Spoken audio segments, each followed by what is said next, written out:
క్రైస్తవ్యం ప్రపంచానికి ఎప్పుడు మేలే చేస్తుంది కానీ ఎప్పుడు కీడు చేయలేదు. హల్లెలూయా.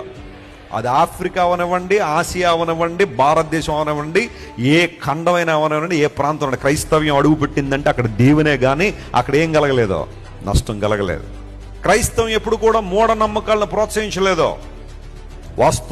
వాస్తవమైన జీవితాన్ని ప్రోత్సహించింది. వెరీ సింపుల్ లైఫ్, చాలా సామాన్యమైన జీవితాన్ని కోరుకుని హాస్పిటల్ కట్టింది, ఆఫ్రికాలో స్కూల్స్ కట్టింది, చర్చెస్ కట్టింది, మిషనరీలు ప్రోత్సహించింది, అనేక మందిని చేసిన మేరీ సెలెస్టియల్. ఆమెను చూసిన ప్రతిసారి అందరూ ఏమనుకుంటారు తెలుసా? She was a wonder woman.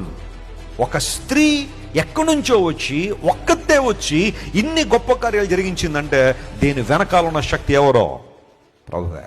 కొన్నిసార్లు మీరు అనుకుంటారు, వెస్లీ గారు మేము ఏం చేయగలం, మేము స్త్రీలం అండి, మాకు చాలా కన్స్ట్రెయిన్స్ ఉంటాయండి, చాలా ఇబ్బందులు ఉంటాయండి, మేము అంత అవుట్ స్పోకెన్ కాదండి, లేదా మాకు అంత రిసోర్సెస్ లేవండి అనుకుంటారు. కానీ ఒక్కసారి నువ్వు ఆత్మనేత్రాలతో చూడు, దేవుడిని ఎంత దీవించాడో, ఎన్ని రిసోర్సెస్ దేవుడు నీకు ఇచ్చాడో. ఏమీ లేనప్పుడే మేరీ సెలెస్టియల్ ఇన్ని అద్భుతాలు చేస్తే దేవుడు ఇంతగానే దీవిస్తే నువ్వు ఎన్ని చేయగలవు? దేవుని కోసం ఉండాల్సిన నీలో ఆసక్తి, దేవుని కొరకు వాడబడాలన్న తపన నీలో ఉండాలా. ఆయన కొరకు సంసిద్ధత కలిగి నీ జీవితాన్ని సంపూర్ణంగా దేవుని సమర్పించుకోగలిగితే ఎంత బలంగా దేవుడిని వాడుకుంటాడు.